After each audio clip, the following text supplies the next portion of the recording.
Hi, it's Mark from Saphrox Studios and welcome to another Logic tutorial. Today we're going to take a look at a load of little things, all with the whole purpose of making a ridiculously large digital drum kit.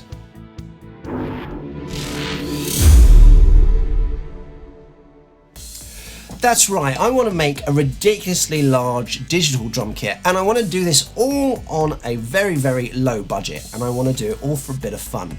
You see, I fancy having a bit of go on a digital drum kit. I'm not a drummer, and I want to have a go, and I want to have something in the studio that fellow musicians can come down and have a jam with, and maybe use it as some kind of percussive interface in the studio. Nothing wrong with that. So I want to show you what I've done, how I've gone about it, and I want to talk you through all of the problems that I encountered and how I overcame them. So let me introduce you to the drum kits.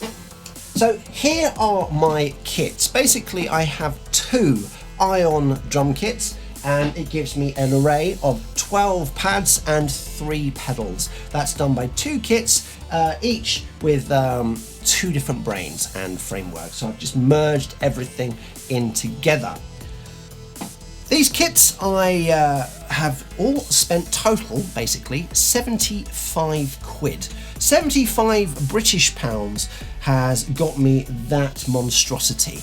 So basically how I went about this was I had a look on the usual selling sites and freebie sites, etc. And I found someone on FreeCycle giving away a Ion IDM 05 drum kit, and I picked it up and got it home, so thank you very much to them. I got it home and I set it all up, plugged it in, and it worked brilliantly. Though it had, as most digital drum kits have, your 1 snare, your 3 toms, a cymbal, a hi-hat, and some pedals for your hi-hat controller and a kick. But if you wanted to expand it, then very limited options, and although I think you can put 1 more pad in it, still, for being a ridiculously large drum kit, that 1 pad wasn't going to be enough, but at least showed that the principles of what I wanted to do would work. So I thought, well, why don't I go and try and get another one of these IDM 05 Ion kits? So I had a search on eBay, and I found an IED 05 kit which looked pretty much the same, and from what I was reading online, everything was cool, so I purchased one of those for £50. Got it home, set it all up, and it did not work. And I was like, what's not going on here? Why is it not making any noises? So I checked the pads with the old brain, all the pads worked, and then I did a little bit further deep research and found that the way the wording had been done with plug and play devices with the IED was PC only, so it required a special driver which doesn't work on Mac, which is obviously a problem for us Logic users. So I thought, okay, well, I've got this kit here, I've got all these pads, I know the pads work, so why don't I just try and find a brain for the IDM 05, so second IDM 05 brain, which I did for £25, got everything plugged up, and that is what you see there. Okay, so the IDM 05 kit comes with these circular pads, and the IED 05 comes with these horseshoe pads, but the framework and the pedals, etc., are all pretty much the same. There is a little bit of a difference with the brains in terms of the brain of the IDM 05 has a USB output and a MIDI cable output with the 5-pin DIN, where the IED only was USB. But the USB didn't work on the IED anyway, so it doesn't matter. So IDM 05 have 2 of those, and I plugged those in using USB generic MIDI device plug and play principles, and everything worked just fine for about a minute and a half. And I was like, hang on, what's going on here? And what I was finding is that one of the devices just kept disconnecting. It wouldn't be exactly the same one each time, but it would always be one that disconnected. And I came to the conclusion that either that my system didn't like having 2 devices with the same name. I do use hubs, etc., but they are all powered hubs, so I don't think there was any problem with the power draining, etc., like that. Yeah, basically I was getting a problem, but because they had, both brains had MIDI cable outputs, I've elected to use those instead. So basically both these drum kits are being powered by wall warts, and then the MIDI cables are running into my Mark of the Unicorn fast lane 2, port A and port B. I'm working and set everything up. So we have one brain is going to be like my main drums, my snare, my kick, my toms, etc. And then one cymbal maybe, and the hi-hats. And then the sub kit, second brain is going to be the additional cymbal bits that I'm going to be adding later. So that is pretty much the deal. Now, one thing I do want to make sure that I can do later on is that when I'm having a jam with a fellow musician, I want to make sure that I can send the drums to a drum sound, and I can send any piano tones to a piano tone or a synth sound or whatever it may be. I need to be able to control the sounds that each device is going to, and we need to do that via using demixing by MIDI channel. Alright, so we need to make sure that our project that we're going to build has that enabled, and it's just easier to set it up from the start so you know where you're heading to. Alright, so the way we go and do that, if you don't know, there is a whole MIDI channel video that I did, a tutorial video, so there'll be a card somewhere up there telling you how to go about that, but I'm going to show you briefly just now. You go into File, go down to Project Settings, into Recording, and then here we've got Auto Demix by Channel if multi-track recording. So we just enable that, and then we are all good to go. I'm going to make sure that we've got separation, because I want to make sure that the piano track that we have here is going to be running on MIDI channel 1. So I'm just going to go into the MIDI channel and change that to 1, and my drum kit tone is going to be running on MIDI channel 2.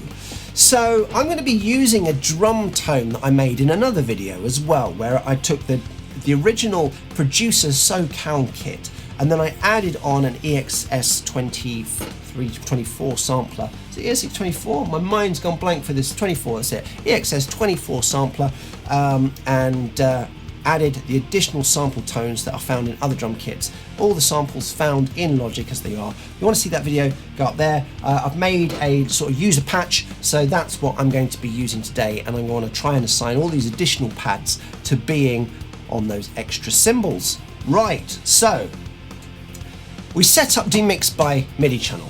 Now, if I enable both these MIDI tracks, then they will be demixing by MIDI channel.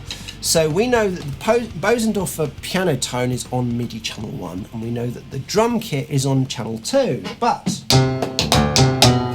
when I hit the kit, you can hear a piano tone. So we can see that the actual kit itself is transmitting on MIDI channel 1. And I could make life easy for myself and I could switch them round. Okay, so it works on MIDI channel 1, and piano I changed using the transmit features up here. I can change to transmit on piano 2 or MIDI channel 2. But what if you can't do that with your devices? I want to show you how you can do the whole deal with Logic. So we're going to need to delve now into the wonderful Logic environment, which is quite a scary place at first. And if you've not been in there, take a deep breath. So we're going to go Apple and 0 to bring up that window. You can go into Window and you can see that you've got Open MIDI Environment down there. Now, as the generic window opens up, you get this sort of mixer option show up. We're going to go up to where it says Layer up at this top left, click on that and click on Ports, okay? And this is the window that we're going to do our manipulation in. We have one sort of module showing up here, which is our physical input. So that is an actual listing of all the MIDI inputs that you have connected to your machine. I have a Sapphire Pro 40 from Focusrite as my audio interface, which has a MIDI device on it, MIDI input on it. So therefore I've got that showing up there. And then I've got my fast lane, port A and port B, which is showing up here as well. Now by default they will all send to the sum, which is like the grouping of everything, the sum of everything, which is then running off into this input notes. The output of the input notes is running into an input viewer, so you can see which key is being pushed, and then that's running into the sequencer input, which is effectively Logic's recording function. So that's by default how your system will look. we need to filter off the signals running through port A and port B of the fast lane, and then remap bits and pieces, and that's exactly the module that we're going to open up. So we go into new and we go into mapped instruments. We bring up a mapped instrument module. Now we'll get into the window a little bit later, but here is one module which we shall rename. I'm just going to go to where it says instrument here, and I shall go main drums, and then I'm going to open another one up and we'll go mapped instrument. Close that down, and we shall go sub drums. Alrighty, so let's now set the wiring up that we're going to need. So the minute you take a connection from the physical input, it removes it from going to the sum. Okay, so it's the remainder that you haven't adjusted that will be left going to the sum. So fast lane USB port A, very carefully find the matching arrow that sticks out the side. Click on it and hold down and drag your key, or your cable, sorry, to the module, which we're going to go for main drums because I have the main module in my drum rig in the real world going to input A. All right, then I'm going to take my port B and I'm going to drag that to my sub drums. If I move that outside, you can see that we've got the two wire cables visually going down there. And then what we're going to do is we're going to take the main drum output and run that to the input notes where it comes up with this cable and channel ports are set. Do you want to remove the channel port settings? Don't remove, and we'll do the same with the sub drums where we'll get the same message. Right, so the good news is that there is all the wiring done up. So if I move this down, in fact if I just close the environment for the time being, we will have the unit or the unit set up. So currently we're in record enable mode for multiple tracks, so we're all good to go there, but we're still transmitting on MIDI channel 1.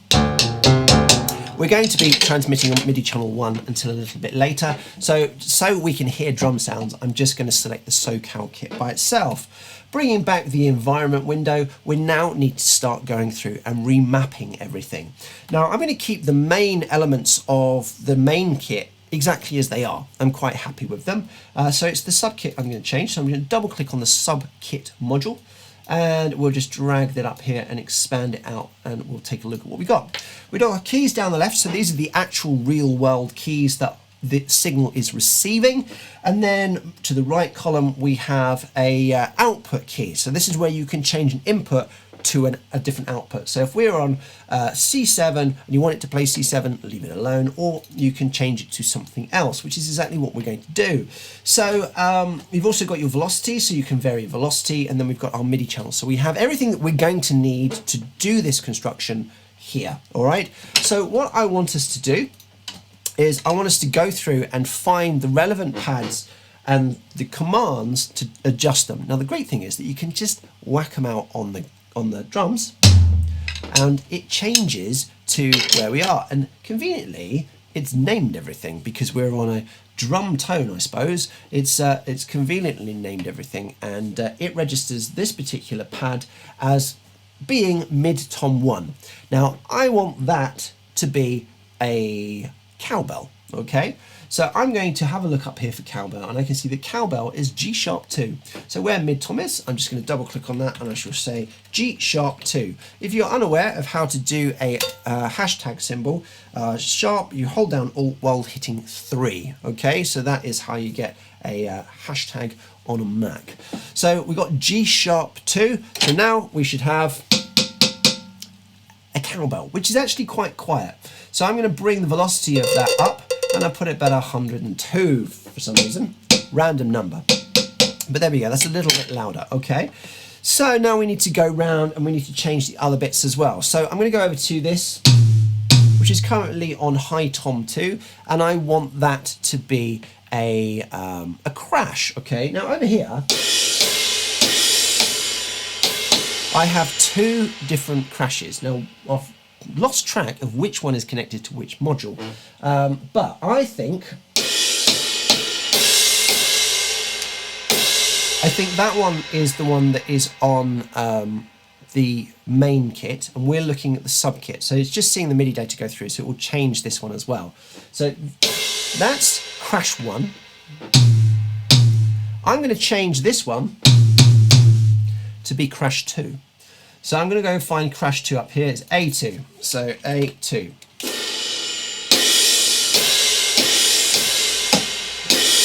So yes, we have crash 2 and crash 1. All right. Now this one, moving it back to where I want it. This one, I want to be a China. So it's currently set to crash 2, and we're going to go to find where I built my China in my custom kit. Now it's somewhere, was it that one? Yes, it's A#2. So we're going to change that one to be on A#2. And now I have my China sound and my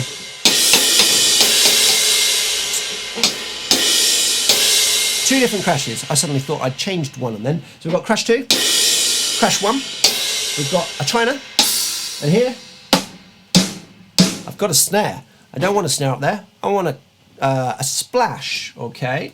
So we've got a splash up here on G2. So I'm going to go G2. And it is there, which is nice. I'm going to make it a bit louder. Good, right. So we now have our cowbell. We have a crash 2, have a splash, we have crash 1, and we have China. Now we need to build our rides. Now I want to have these two pads here. I want them to be like a big ride, okay? So I want to have the main sort of edge of the bell, and then I want to have the bell of the ride in there. So let's change that one. So we need low tom to be a ride. So ride 1 is on D#2. So we go D#2. There we go, beautiful. All right. And then we got our crash, which I want to be the bell. So the bell is F2. Oh, F2. There we go. Good. So,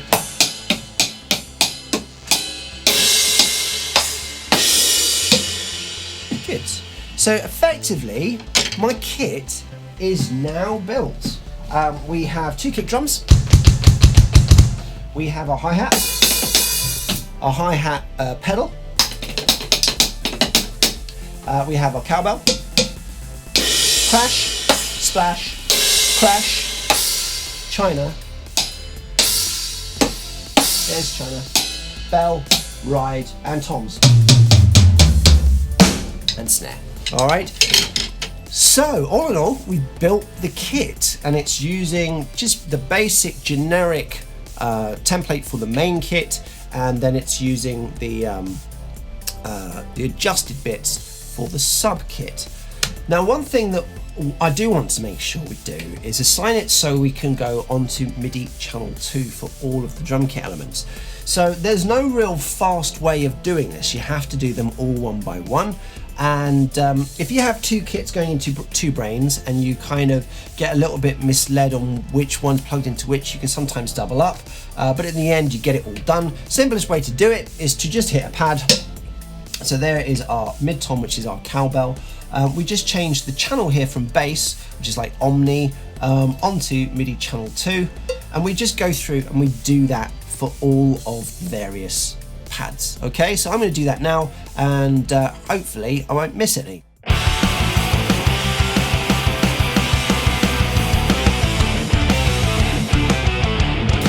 So I've done now the sub kit, so now I'm going to double click on the main kit and just go through the main elements of that.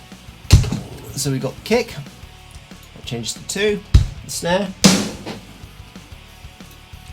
onto 2.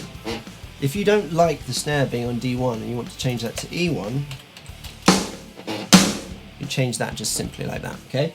So that's on MIDI Channel 2. We've got the tom 2,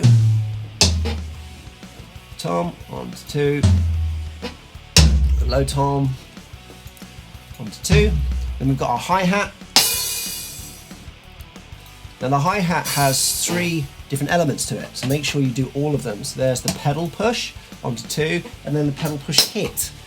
So the closed hi-hat with the 2 as well. Now we should have one more up there. Right, so that's our crash 1. All right. Now I believe that I have changed all of them, all right?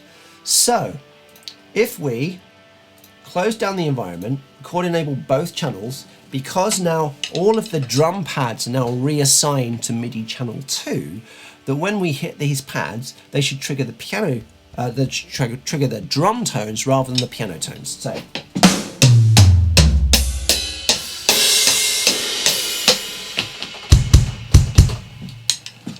Looks like it's all good to me. All right. Now, that means that we can now play piano with one instrument and drums with the other, and we can have a jam, which is all cool. Now, like I say, I am not a drummer, so I'm just going to play a basic beat and see what we get going, and then I'm going to show you one extra trick that you can do. But that's basically so far everything you need to know about setting up your kit. So here we go. Just record a basic beat. 1, 2, 3, 4.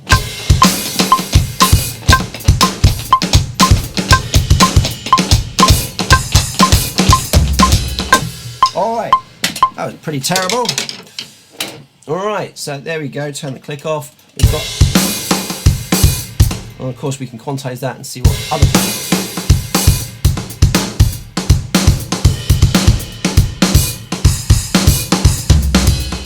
All right, a wonderful crash without a kick at the end there. Lovely.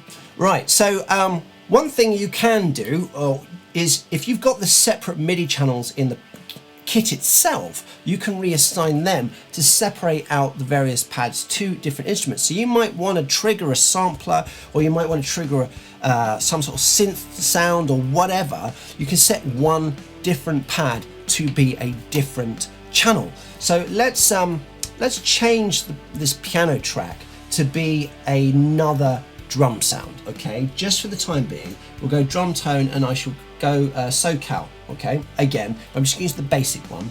Now, the minute you change the tones, you have to rechange and reapply the MIDI channel.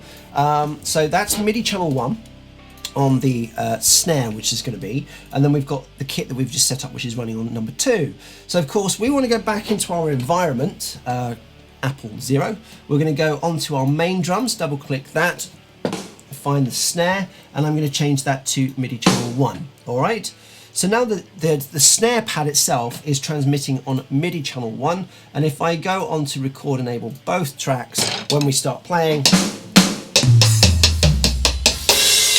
we've got the snare being triggered on that first channel. So now if we record again, click.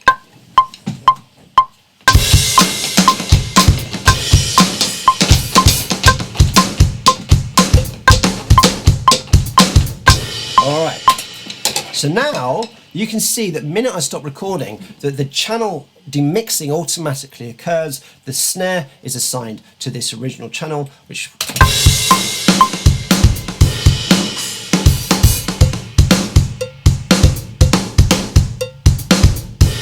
All right, so there we go. A very simple way of separating out all of the different elements of your kit with a little bit of extra functionality as well. You can obviously jam with this as you want. I'm doing this all via MIDI rather than USB devices, purely because, plug and play devices, purely because I had 2 modules that are exactly the same. If you've got 2 separate modules, I don't think you're going to have the problem. So there we go, that's the end of today's tutorial. I hope you found that useful. Hopefully it will get you drummers building your kits to these wonderful monstrosities that I have here. Obviously this is all on a bit of fun, but you could, I mean, if you're just wanting the cowbell, for instance, and maybe a shaker or a sample triggerer, adding a cheap kit for 75 quid might be exactly what you're looking for. The pad itself, I think, is probably quite durable. It's the frame which kind of lets itself down for road use, but there you go. If you're just trying to trigger something up, maybe you're going to have proper clamps that you can use already. Remember, we have a load more tips and tricks guides and Logic tutorials on our YouTube channel, so please subscribe. Please give this video a thumbs up if you like what you watched. It'd be great to hear from you, so please send a comment in the comments section below. If you've got any questions, please feel free to ask. I'll do my best to answer them for you. I've been Mark, Saphrox Studios. See you later.